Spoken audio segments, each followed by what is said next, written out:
Okay, let's give another round of applause to Helena.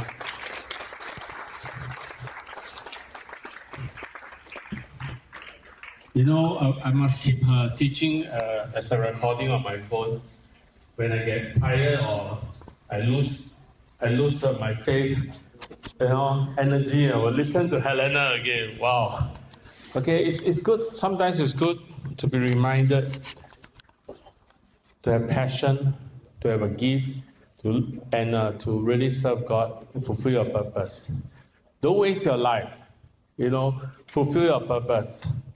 Everyone who sits here in the very insufferable people, they all serve a purpose, right? They have all dedicated, sacrificed, and given up everything to serve the purpose that God has given to them. And they are all leaders. All right, I will follow anyone here anytime, because all these men and women here have proven that they know what God wants them to do, and they are willing to sacrifice for God, to serve men and women like you, children, young people like you, in the various schools that they are in. I really feel we should give a round of applause to all the teachers, the principals are here.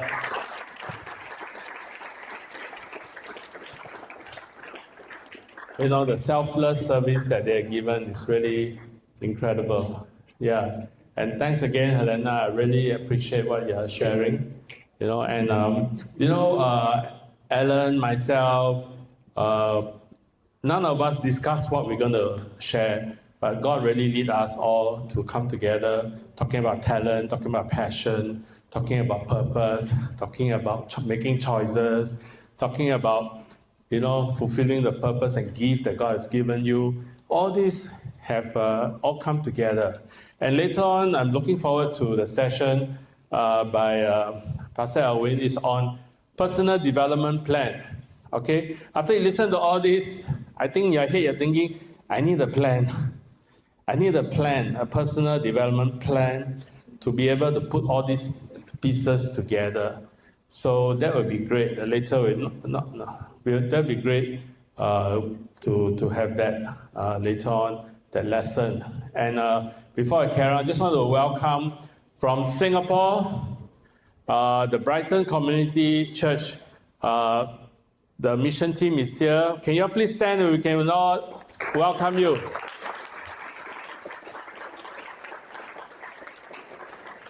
Thank you for coming. Yeah, please be seated.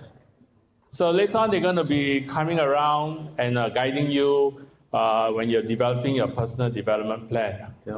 Never in my life have so many people come from so far away to see me. So really, thanks for coming. Right? Really, this is such a blessing to see this, and can just see that the conference will grow year to year, strength by strength. Right? We're going to have more and more people coming from different regions, from different countries, coming together to celebrate leadership and the purpose of God. All right, the next part we have now, as you can see on the screen, we're going to have some time about interacting with the mentors. You have been listening and listening and listening since morning. So now we're going to give you a chance to talk. Every one of you, you have a microphone on your table. So think about what you have heard, what have been taught. If you have any questions you'd like to ask, please feel free to ask. Okay? And I'm also not saying that we know everything. Everything we say is 100% correct. You may have other views. It's also okay to express them. And what I'll do is just want to hear your feedback and your reaction to all the things that have been taught. So those names are all the mentors. I hope you don't mind to carry one chair with you and come up to the stage. We are... So anyone ask question, we have a notebook to pass on. Okay. Yeah, any table. One person ask, the rest of the person in the table get. Yeah. Are you ready? Wow, very fast. Okay, anyone have any question, please Okay, raise. please raise your hand. All right. Your choose. Not enough gift already. Okay, let's try again. I'll put the hand down. Who has a question? Please put out your hand. Okay, I think you first.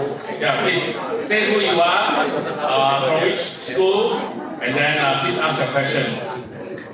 Right, you can also say who you want to answer the question. Yeah. Just don't call me. Okay, hello, my name is Molly, and currently I'm just finishing my grade 11 in Superintendent School. And my question is, I'm also a Christian, and in the Bible, in Matthew chapter 20, verse 26 to 28, Jesus says that true greatness comes from serving others, not being served. And he was teaching his disciples about true leadership. I believe that, but I also wonder, how do you lead with humility and vulnerability without losing the respect or authority that leadership often demands? Okay, wow, good question. Let's give a round of applause. Okay, yes.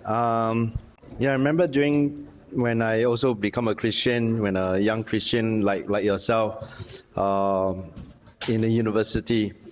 And I opened my house and let people to come into my house to fellowship, to all this thing. And sometimes I feel like I'm like Martha, go and serve people, on the ground. Then after that, through that, I found my gift. And I found my gift of serving other people, to make myself, like, in a sense, not purposely, but to make sure everybody feel comfortable, everybody feel well fed. And today you still see the same thing. I'm still doing the same thing, actually. That I found that passion in me is being in the hospitality, being able to serve. So using that God gift that had given to me and make me a purpose to serve. But God has planned everything. Like what I said, there's a time and place. That's how I came to Cambodia, and this hotel apartment was being set up, and it came in the right time and place where God led me to serve. To all of you, actually, to all of you, to all my brother and sister, people will come up to you and ask for advice. And that is where I felt being a Christian, being a leader, is you do not need to be a position or title, but through your gift, your thing, people can really start to recognize the gift that you have, that God has used you as a tool. Even for non-believers, they will also eventually get curious, why you stay here so long, you don't have Oknya title. This, I said, I don't need it, So let the Lord work through me, and from there, whatever I do is for the Lord, and that He's given to me the tool, the gift, so that to glorify all things to Him, so that everything that people see is not because of me, not because just I'm a good leader. That is, sometimes people may think I'm a good leader, some people might think I'm not a good leader, but it's okay, But whatever you do, you feel that this is what God has put in my heart, in your heart, that you do all things glorify in His name. So from there, that let your light shine, so that people will see the true, that who is the leader that we serve, which is God. So thank you very much. Yeah, I want to add on a bit. Okay, leadership is about discovering your gift. When a person don't know their gift, they don't know their value. So title and other position, they thought that will give them value. Okay, that's why people wear branding clothes, because they don't know value inside them. They want add-on, put on outside. When you understand who you are, you discover your value. That's powerful. That's your power. That's your authority. That's the place of authority. That's a very important message. I want to share more about the place of authority. No one can step in that place. That's your value. Remember, leadership is about mindset, attitude. The person who don't know value cannot have that type of belief system that can make them so confident of who they are. They don't know who they are. Great. Round of applause, please.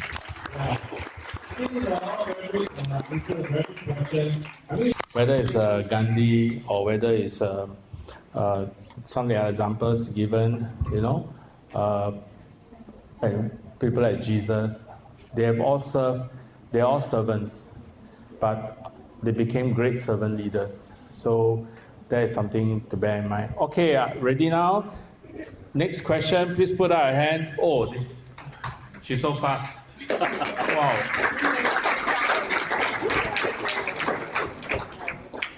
Go ahead. Yeah, go ahead. Good afternoon, everyone here. My name is Tavi, and I am from Golden Valley Academy of Hawaii. So, I want to thank you so much for your sharing today. It's really inspiring me. So, Miss Helena, I have a question for you. I see that you are really influenced me a lot. So I want to ask you what your daily or tip has helped you grow the most as a leader.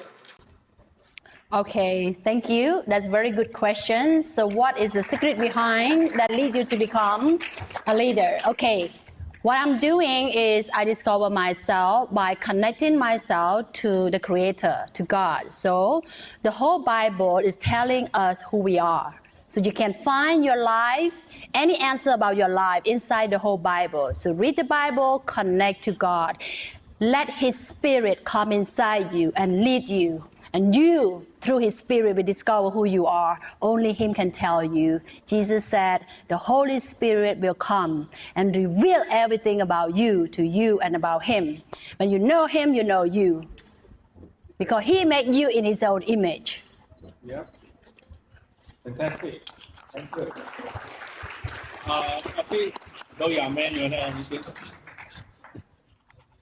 Well, I think Go ahead. I think first I just want to add on what Helena shared to the questions. I think behind it, first and foremost, you must have the understanding of what you being here and what's your purpose, and also have the strong desire you want to do great, for the Creator, which our Lord. And I think that's what's I would say let's keep what Helena going. Since I know her for the past few years, I can see that she's very determined, day to days, month to month, year to year, to really build up her ministry. I always keep up with her and asking her. So to answer your question, I think first and foremost, you need to have a strong desire, what you want to be, and what you want to become eventually, to be a great leaders for the people around you. Yeah, correct. Thank you, Alfie. I think Helena said something that's very important. I hope you all caught it. Read the Bible, pray to God, seek His counsel, seek His direction. It's very important. It's not about what you think or who you, what is your preference and all that. It is about seeking God, reading the Word, and follow what He has taught. Just now I like the verse that Helena shared. She said, we must really take delight in the Lord. And the word used was Lord, not idol, not anything else, but Lord. The minute you tell somebody is your Lord, that means that person, you will listen to that person and you will obey that person. And once you obey, your desires, your heart are all transformed. And then He will give you the desire of your heart. That is what a lot of times we do it the wrong way. We say, oh God, I want to be this, I want to be a movie star, I want to be that. But is that what God wants you to do? So that's something, and you find that out by reading God's Word and through prayer. Okay, let's have a next question. 1, 2, 3. Well, now it's faster and faster. Behind, yeah. Yeah, you. No, the girl. Yes, you. Okay, go ahead. Hello, my name is Monica. I'm from Methodist School of Cambodia, and I just finished grade 12 exam. For my question is, leadership is a great gift from God, but how do we take full advantage of that gift? And other part of my question is, for example, if you're leading a group, how do you lead without actually pushing or putting the fact that we're leading in front of their faces and getting the feedback that, oh, we're too bossy or we're too, telling people to do this and that. So how do we lead without actually pushing the fact that we're leading? Okay, great question. Round of applause. You're saying the first one is relationship, is it? We're using the word relationship. Okay, anyone answer? Pushing to me. Thanks for pushing the question to me. Okay, what's the first question is? Relationship is a gift, right? Something No, like that. leadership. How do you leverage? And how do you? She's basically saying that leadership is a gift. How do you lead without being pushy? Okay, this is okay. Thanks, Monica. I know your question, and I know you very well. Okay, I think I go back to what Molly, right? Just now you quoted the Bible. Molika? No, Molly is the one, the first one, right? You quoted the Bible from Matthew chapter 20.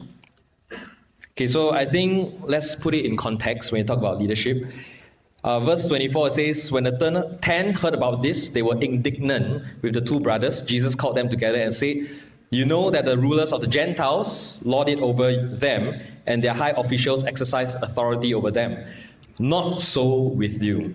Instead, whoever wants to become great among you must be your servant, and whoever wants to be first must be your slave. Just as the Son of Man did not come to be served, but to serve, and to give his life as a ransom for many. You know, I think when we read the Bible, if you have read this story before, you will know that the context of this story was the mother of the two boys. Okay? They came to ask Jesus to give her two sons the position of honor, to be seated on the left and the right. And that is the idea of the world's, what it defines as leaders, right? Who is at the top. So that's the idea of leadership, that a leader must be seated at the high positions, positions of authority, positions of greatness, right? To be seen by others. And then they lord it over them. And that's why naturally you think that leadership, if we were to lead, then it will appear pushy. It will appear like we force it on others. But Jesus is teaching us a totally counter-cultural way of leading, and that is to serve. Right? He said, not so with you. Turn to your friend and say, not so with you. That is what it means to lead. Right? You lead not by being at the front, forcing people to follow after you, but by serving alongside. Serving them and serving alongside them. He actually redefined leadership for us. Being a leader means to serve. You are given not a position to leverage. You are given a privilege to serve. So leadership is about having the privilege to serve the people around you, to add value into their lives, to do what you think you wish someone has done for you before, or what you wish someone has done for you before, you want to pass it on, right, to help others. So I think that when you lead that way, you will make impact in people's lives, and definitely you will not come across as pushy, bossy, like how you would think the people in the world lead, right? Great answer. Round of applause. Maybe I just add another dimension to what's been shared. By the way, have you all done your personality test before? You all heard of personality? There are many versions to it, right? I'll just use one that's called CODE. A commander, organizer, diplomat, entertainer, right? Then some are called choleric, melancholic, the sort. So you all know that, I mean, this is the science of it, right? I mean, scientists have sort of put all types of personality into this 4 broad category, right? So based on your personality, sometimes it comes out, I mean, the way we deal with people, it comes out in different form, right? You go to someone who tends to be a commander, right? They can have a very strong personality, and they always seems to be very bossy, right? Always telling people what to do, right? You go to an entertainer. I'm a bit more on an entertainer personality, right? I like to tell jokes, I like to have fun, right? And then the way I lead may be different, okay? So I think personality plays a role, all right? But at the same time, right, the teaching of the Bible, the characters of the fruit of the Spirit, right, the gentleness, humility, all that, cuts across all forms of personality, right? And at the same time, when you are too self-centered, right, the pride, all right, you are too, you're very insecure, it can also cut across all personality. And it comes out in your leadership style, right? Because leadership is about influencing. So when you want to try, when you want to influence people and you don't have the skills to do it, and that's where sometimes problem comes in, right? You become insecure and then you become very demanding, right? And things like that. So I think that's why it's important to learn the skills of leadership and then blends it with your personality, right? Yeah, I hope that helps. Thanks. Before I ask your friend, the yellow points, do something. Okay. Oh, your neighbor speak. What I do is we go row by row. So okay, this row, I will say put up first, put the hand down first. Okay, ready? Okay, this row, who wants to ask a question? Wow. No. Lawrence, I have another suggestion. You can let him ask all the questions. And then we try to answer because sometimes they could be repeated. All right, so there are two, one there and one the St. John's before and one girl behind. So okay, let you We haven't addressed the girl's question. Which one? She asked how to take full advantage of leadership. Oh, yeah, okay. We try to answer as we go. And I'm from St. John's Conference. So the question I want to ask is this conference is to empower us youth. So we wanted to know how can, after we're empowered by you guys, what changes can we make as young leader when we have limited sources? Of course, we don't have big network like you guys, people flying from Singapore, right? So what's the first step or the beginning step you guys think we should start with after we're empowered? Excellent. What's your question? This one is about after. Good afternoon. My name is Rose from New Life School. My question for you is, as young leaders, we often struggle to balance our personal passions with our sense of purpose to serve others. Well, how do you stay grounded in your purpose, especially when challenges or recognition might tempt you to lead for a position rather than service? Okay, thank you. Okay, let me think. Yeah, especially in coming to this position, of course, talking about networking, I think we all come from Singapore. I think besides we just come from Singapore, I think that's why we are from Singapore come here, is to actually help you to connect.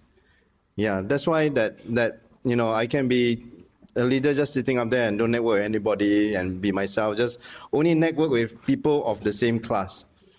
Yeah, one thing I noticed in Cambodia is that there is also a lot of people, they just want to network with their own class. They don't want to network with anybody out of the class. Like, if you're a student, don't talk to me. Yeah, so when I first came to Cambodia, I remember when I meet certain people, they look at me, position, see what class I am, and then they say, oh, don't talk to me. They just say, oh, you're going to talk to my child, you're going to talk to this person, that person. So, and I think that is the past, I would say. But I can see right now things are changing. So we as from Singapore, I think what I felt like looking back at history, at one time Singapore is poorer than Cambodia. We just came out as a country. We may not survive. People want to destroy us. And one of the first country we actually learned was actually from Cambodia. Cambodia taught us certain values, certain things. And that's why our founding prime minister took that and applied into Cambodia, into Singapore. And now I think it's time that we give back. And that's why we felt that I think, being humbled by our experience in our past.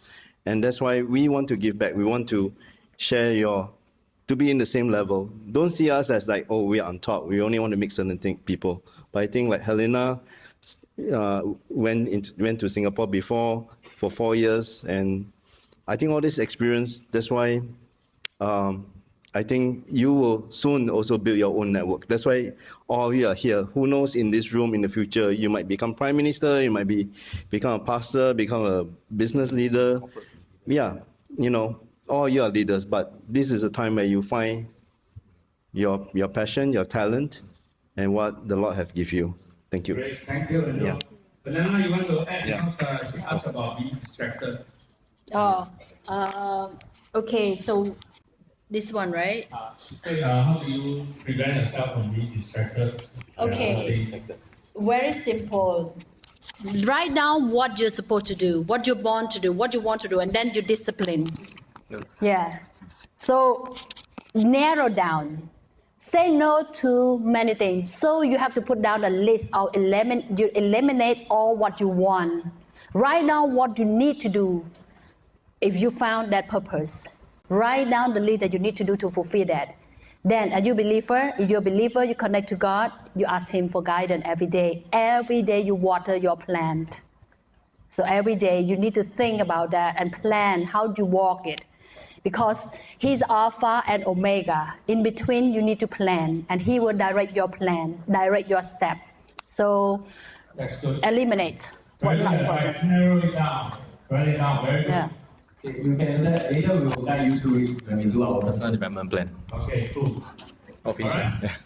Okay, now I come to this row. Who wants to ask question? Please put a hand. Okay, two behind. Yeah, so go ahead, ask a question. Then we will answer. Yeah, go ahead. Whoever put a hand, please ask. Say who you are from which school, then ask the question. So, good evening, sirs and ma'ams and all participants. My name is Munsul Resmay and I'm a graduate from the Methodist School of Cambodia. And it's an honor to be here today. So, I would like to ask a question. It's a common problem among especially young leaders like me, and I'm facing this problem many years, but I cannot find a perfect solution for that. So the question is how to handle stubborn team. Even though we share the same vision, we share the same passion in whatever we're doing, yet we can't find one single solution or the common solution and compromise. And also, how do I, especially as a leader and everybody in the team are very ambitious, how do we make that ambitious team without making them feeling inferior? Thank you. Very good. Okay, there's someone else. Question behind. You manage 100 over people. I'm sure you have people like that. That's off your feet. Hi, my name is Jada. I am from New Life School, and my question for you today is, what responsibilities are required in having leadership? Okay, thank you very much. Come on, round of applause for. Okay, so to summarize, so the first one is you need some stubborn team members. How do you work together? What are some of the solutions to leading such type of people? And your question, the girl from UNESCO is? 100 people. Okay. Okay. Yeah. Same in my college days. We all have a team players and doing presentation together. Even like in Cambodia, like of course I got 100 over staff, try to lead, and there are many of them. I got good staff who want to learn, want to understand from my experiences. But there are some who are not team player. They are not want to cooperate, want to listen. Maybe they think that, I'm a better leader than you. That's why I don't listen to you. Whatever reason, I'm not sure. But again, I think as a leader, you try to give them chance, try to advise, try to have some kind of advise them to cooperate with you. But sometimes it comes to a point that, like in the Bible, when the apostle go to certain place, city, and I think preach the gospel to them, but they refuse to listen. They refuse to acknowledge. So sometimes it comes to a point that sometimes you have to dust off your feet and move on. And sometimes that is the hard facts about the world we live in. You can't make everybody happy. You can't make everybody listen to you. Cannot make everybody just to please them. I please you. I just do whatever you want. No. So as a leader, sometimes that's why you have to lead. And being a leader doesn't mean that you become a popular leader. Yeah. So unfortunately, sometimes if people are stubborn, then you just have to move on. Thank you. Thank you. And then the second question was responsibility. Responsibility. Okay.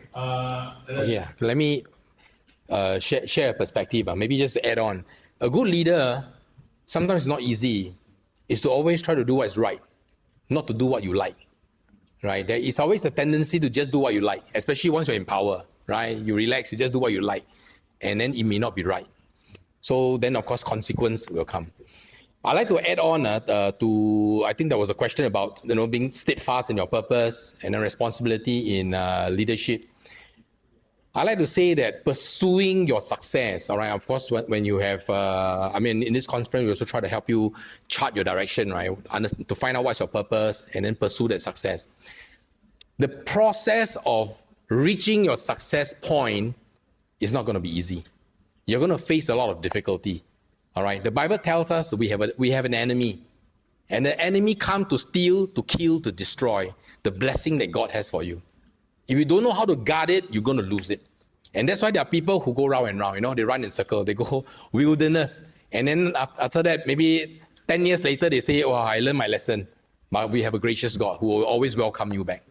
All right, so remember, this is a battle. So how do you stay steadfast? You have to keep fighting that battle. All right, if you take it easy, you are relaxed, you are lax in your discipline, then the enemy may overcome you.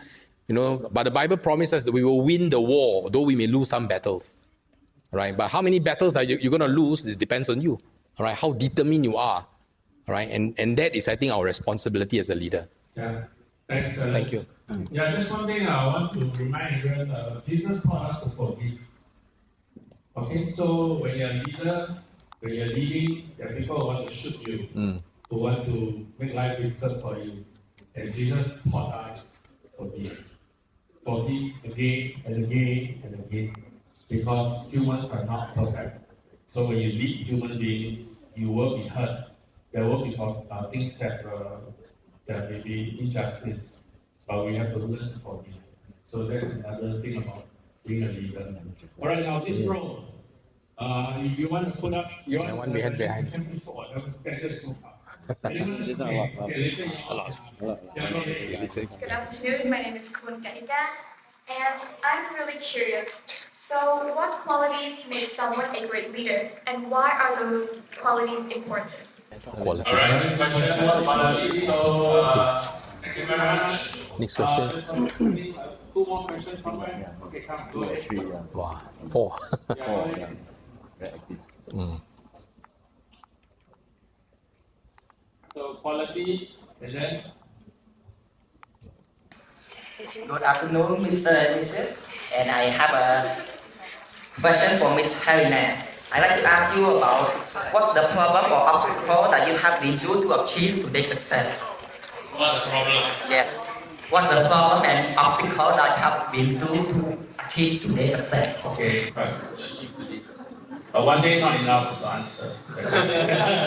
Okay, there's one more question. I think somebody got a hand. One more. Okay, go ahead. Let him, because the table already win a prize. Let this guy one in front here.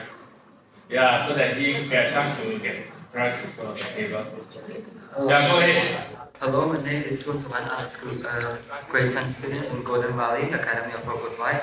So, after listening to all of your sayings, I would like to ask that when you were starting out as a leader, how did you deal with self-doubt and fear of failures, and what a summary advice would you give young leaders who sometimes feel like they're not ready to step out of their comfort zone? All right, thank you very much. Your question, please. Right? Okay, one more. Go ahead. We're running out of time so quick. Okay, good afternoon, everyone.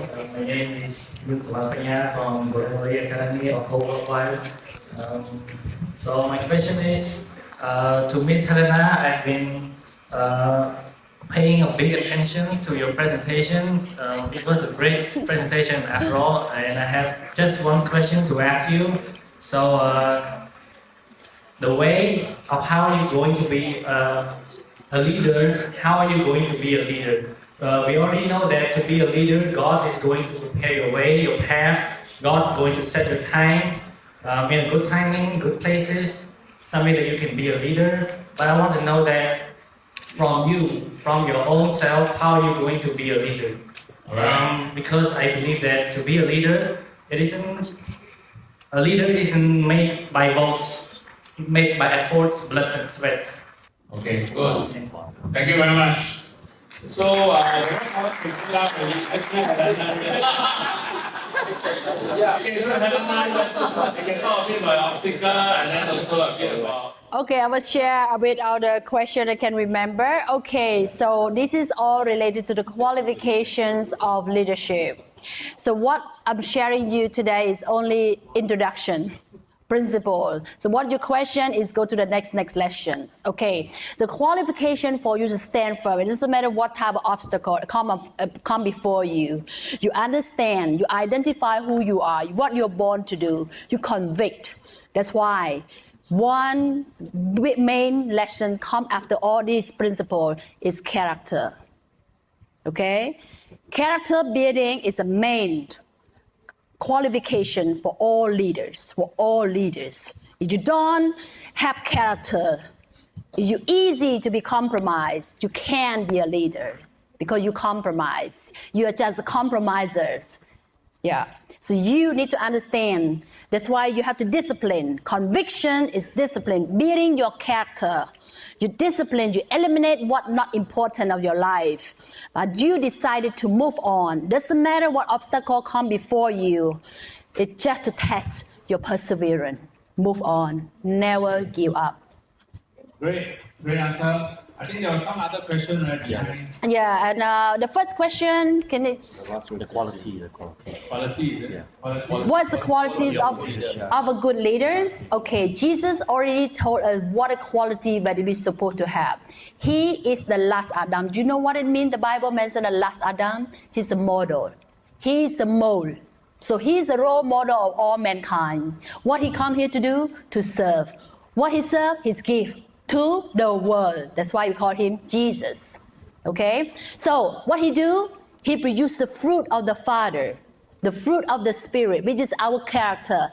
Love, joy, peace, patience, name it. Okay? And goodness, faithfulness, gentleness, self-control. Without self-control, you can't achieve what you're born to do. So focus on this qualification. This is the character of every mankind. And we say fruit. Why all these? Only one fruit mentioned. Because this is the fruit that the Holy Spirit produces in every mankind. That's why to know yourself without fearful, without doubtful, without obstacle, you need to connect to Him, because only Him can flow out the power for you to stand in where you're born to stand. That's called the place of authority. So what you need to discover next is your authority. Once you discover your purpose, you know what you're born to do. You know your gift. You know you're convicted. But then you need to understand your authority. Okay? When you understand your authority, you're very powerful. The devil is a servant of God. You are the child of God. It's different. Okay? Come on, round of applause. Okay, we have time for one last question. One last one. Yes. One last one. Yeah, go ahead. Last question. If not, there will be no coffee break. Okay, go ahead. Hello, my name is Nick, and I want to ask a question. Is being a good leader a leader who makes the right decision, or the decision that the entire team agrees with? Because sometimes your opinion contrasts your team. If you follow your own instincts, then it's dictatorship. If you follow your team, it's a following democracy. So would it be selfish to act on your own? All right, thank you very much. Round of applause for the question. So, Mufti, you want to start first? Well, generally, I think there's a lot of, actually a lot of things I want to share about, some of them earlier. Yeah, I know we don't have time. But let me get into, I think, more on one thing. Probably the questions I leave it to someone later to share. I think in terms of the doubts itself, I think through the whole sharing itself, I like to say is that those who really believe the Lord and He's the one, I think one thing is that through all whatever, just now there's the students was asking about the doubtful. When you deal with doubts of your fellow team members, how you do with it? Of course, first and foremost, you need to sit down and get to know what actually he doubts about. But I think the second thing is prayer. I think the powerful is that you got to know that prayer can turn things around. So for those who are here today, what challenges that you're facing right now, just believe one thing, you pray. Great. And then you see how God's going to turn things around. All right, thanks. Yeah. Next time, try to answer the question. We'll try to answer. Okay, maybe in short, as a leader, sometimes it calls for a lot of discernment on the part of the leader, right? To do what is right, sometimes it's not popular. To do what is popular may not be the right answer. Now, how do you balance it? If you do what is right, nobody support you, your execution is going to fail. You get a lot of support, but you do the wrong thing, you're also going to fail. I remember in Singapore, when Prime Minister, our founding Prime Minister Lee Kuan Yew had to, we faced economic crisis, right? So that time, a lot of economists are saying that the easy way is just to lower your currency, devalue the currency, so that the citizen won't feel the pain. And then, that's a popular vote, right? Then election, you can still win election. But the right decision is to cut salary. Very unpopular, but it's good for the country because then investors will not lose confidence in the country. So Lee Kuan Yew took the difficult decision, and that's to cut the salary of the whole country. All right. So how do you do it? Of course, there's a long discussion, right? Because then how you execute it, how you win the people over, obviously how you pray, how you do it, that's important. All right. But remember, as a leader, it calls for your judgment. That's what a good leader can do. Right? And your judgment sometimes has to be based on your philosophy. Right? Then you will win the support of the people. Understand? Yeah. Thank you. Yeah. So we're going to end now. Each one, I give you 10 seconds. Say something about leadership. Encourage everyone. Go ahead, everybody. Okay. Oh, yeah. Sorry. I'm holding on to it. I forgot. Okay, for me, I think leadership ultimately boils down to responsibility. Right? If you are put in a place of leadership, you have been given a great responsibility, right? Not to be cliche, but that's what we learned from Spider-Man. With great power comes great responsibility. So I think whether you have questions, you have doubt, you have fears, whatever, at the end of the day, you must ask yourself, are you ready and are you willing to take responsibility for every decision that you make and bear the consequences? Thank you. Yeah. Okay. You can see that the skills of leadership goes beyond this conference. All right, you got to, there's communication skill, problem-solving skill, critical thinking skill, design thinking, right? There are a lot of many depths into, building an all-rounded leader. But what we hope to achieve in this conference is to whet your appetite, make you interested. All right, then hopefully, with the partnership of CSL, as you heard earlier, now we're gonna, use the help of Alwyn, with his the work that he does here. Then we can continue to engage you and provide you more resources so that you become a better leader. Thank you. Andrew? Yeah, for me, in hospitality, you must have passion in what you do. But also with passion, you must have love and care. So with love and care, that is why, that brought me to Cambodia as a Singaporean and been staying here for so long and now permanently here because after married with a Cambodian wife, become permanent. Yeah, but I think that what brought me with great love and loving all of you and care, and so same thing apply to others with that love and care, because I think Cambodia are very friendly, loving, caring people. I think that is your great gift that you have. Work from there and build onto it. Thank you. Thank you. Okay, one main quality that's lacked in leadership is character. Okay, build on your character. This is very expensive, very hard to find anywhere. Be honest to yourself. Okay, be faithful. So this is very, very difficult to find. Character building. Focus on that. Okay, You'll never fail. Thank you. All right, one thing in being a good leader is, I think the Bible mentioned about let your yes be yes and no be no. So which means being a good leader is that fulfill your promise. When you make promise to your team members or make promise to others, ensure you fulfill it. Yeah, thank you. Great. So thank you for all your questions, and also thank you for this great panel here. I think we need to do 2 days of this conference. What do you think, Helen? Should we do 2-day conference? So many questions. Maybe we can cover more, you know, if we do 2 days. Yeah? Okay, very good. We'll figure out how the accommodation for those who are not in Phnom Penh. We'll figure out how to solve that problem. But I think sounds like you all need to learn even much more. And maybe we can do that next year.